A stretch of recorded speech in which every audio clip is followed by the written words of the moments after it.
여호수아부터 에스더까지 역사서는 하나님과 이스라엘 공동체가 맺은 언약에 초점을 맞추고 있습니다. 언약을 잘 지키면 복을 받고 잘 지키지 않으면 저주를 받습니다. 말씀에 순종하면 복을 받고 불순종하면 저주를 받습니다. 이 영적 원리는 이스라엘 공동체가 살아갈 삶의 방향을 쉽고 정확하게 알려주었습니다.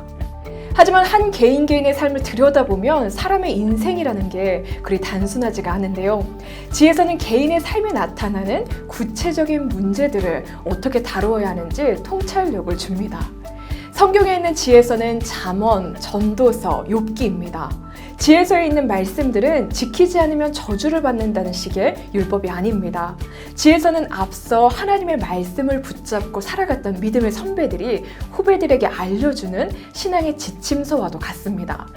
우리는 지혜서를 읽으면서 유한한 인생 속에서 누구를 경외하며 무엇을 위해 살고 어떻게 살아야 하는지 통찰을 얻게 됩니다.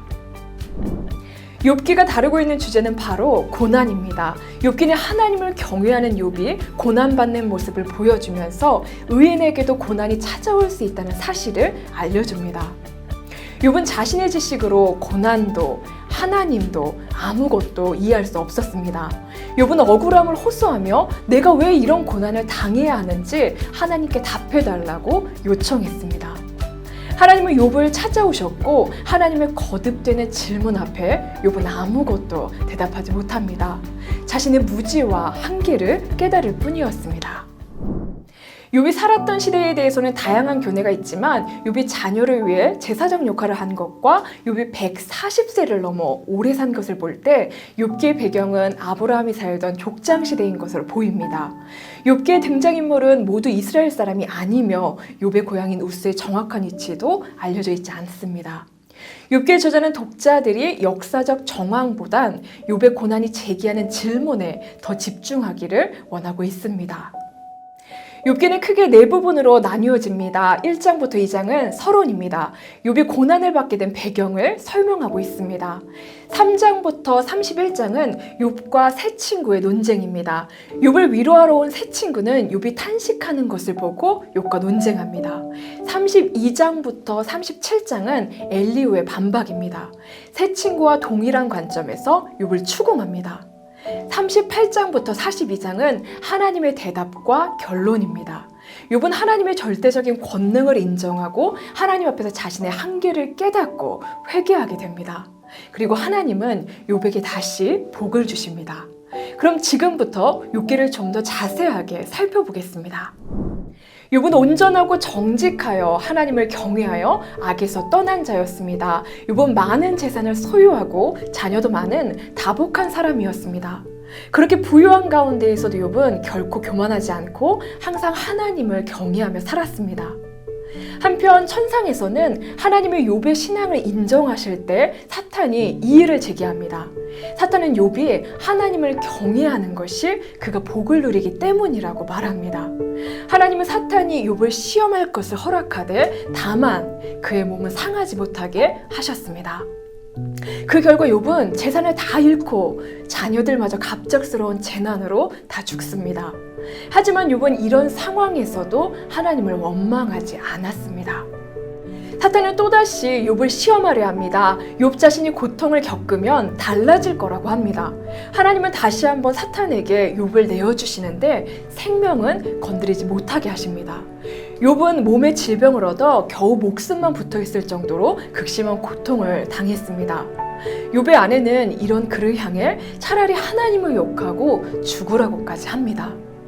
한편 욥이 재난을 당했다는 소식을 듣고 친구들이 그를 위로하기 위해 방문합니다. 그들은 욥의 참상을 보고 차마 아무 말도 못하고 함께 울 뿐이었습니다. 욥은 점점 평정심을 잃어갑니다. 감히 하나님을 대놓고 원망하진 못했습니다. 하지만 그는 자신의 출생을 저주하고 왜 자신이 빨리 죽지 않았는지, 또 왜 하나님이 여전히 자신의 생명을 유지하시는지를 물으며 탄식합니다. 이 모습을 본 친구들은 한 사람씩 돌아가며 욥을 책망하고 권고합니다. 새 친구들이 말하는 그 핵심은 이렇습니다.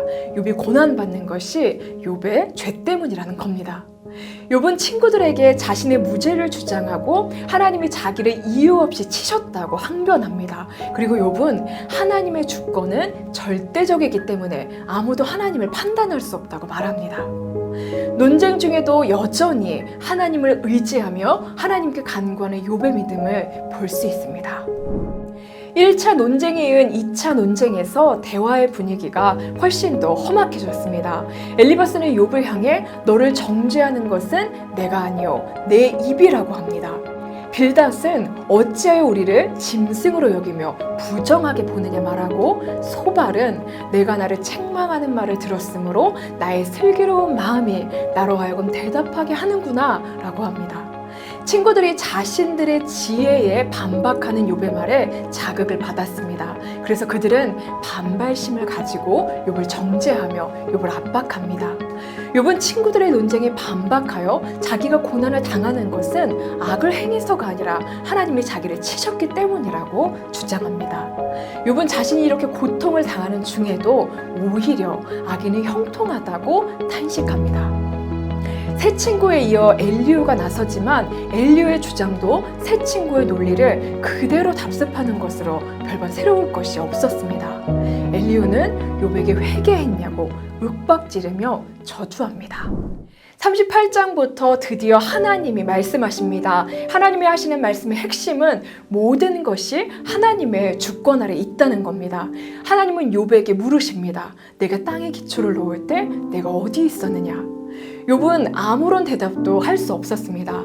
온 세상을 지으시고 다스리신 하나님과 한 시대를 잠시 살다가 흙으로 돌아가는 자신의 인생 사이에 놓인 한없는 간격을 느낄 수밖에 없었습니다. 하나님의 질문은 계속됩니다. 하지만 욥은 대답하지 못합니다. 나는 비쳐나오니 무엇이라 주께 대답하리이까? 손으로 내 입을 가릴 뿐이로소이다 라고 말할 뿐이었습니다. 하나님은 또 인간이 일상적으로 볼 수 없는 두 괴물, 베헤못과 리워야단에 대해서도 말씀하십니다. 이것들은 강하고 튼튼하며 인간이 도저히 통제할 수 없고 두려워하는 존재들입니다. 그러나 이런 것들까지도 하나님의 피조물에 불과하고 하나님의 권능 앞에 순복합니다. 이런 괴물들까지 하나님의 주권 아래 있을 정도로 하나님의 통치는 세상 모든 것을 능가한다는 것이 요점입니다. 한편 욥은 하나님의 말씀을 들으며 깨닫게 됩니다. 내가 비록 극심한 고난 가운데 있을지라도 이것이 하나님의 통치 밖에서 대책 없이 일어나는 것이 아니라는 사실을 깨닫게 됩니다. 또한 욥은 말씀을 통해 고난과 실패에 대한 관점이 바뀌게 됩니다. 고난과 실패는 언제든지 나쁜 것이며 죄의 결과일 뿐이라고 생각했습니다. 하지만 하나님은 고난과 실패를 통해서도 우리를 하나님께로 이끄시고 마침내 영광을 받으십니다.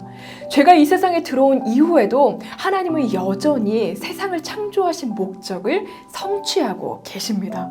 하나님께서 인생들을 통해 영광을 받으시는 겁니다. 욥기의 마지막은 하나님이 욥의 재산이 전보다 갑절이 되도록 복을 주시고 그의 명예를 회복하시며 또 10명의 자녀를 다시 주셨다는 기사로 마무리됩니다. 다시 보상신학으로 끝나는 것 같지만 이것은 기계적인 인과응보의 결과가 아니라 하나님의 자유로운 주권 행사로 이어지는 복입니다. 욥기는 고난으로 신앙의 회의를 갖게 된 사람들에게 분명한 답을 제시하고 있습니다. 하나님은 이 세상의 악과 성도의 고난까지도 통치하시는 절대적 주권을 가지신 분입니다. 사람들은 고난이 없고 편안하기만을 원하지만 하나님의 우리를 이끄시는 방향의 목적지는 우리의 안락함도 아니고 고난도 아닙니다. 하나님은 우리의 인생 전체를 통하여 우리가 하나님을 인정하고 하나님을 찬송하기를 원하십니다. 단순하게 안락함을 하나님의 복으로 여기고 고난을 징계로 여긴 채 신앙생활을 하고 계신다면 욥기를 읽으시면서 이 사고의 틀을 넘으실 수 있길 바랍니다. 욥의 고백이 저와 여러분의 고백이 되면 좋겠습니다.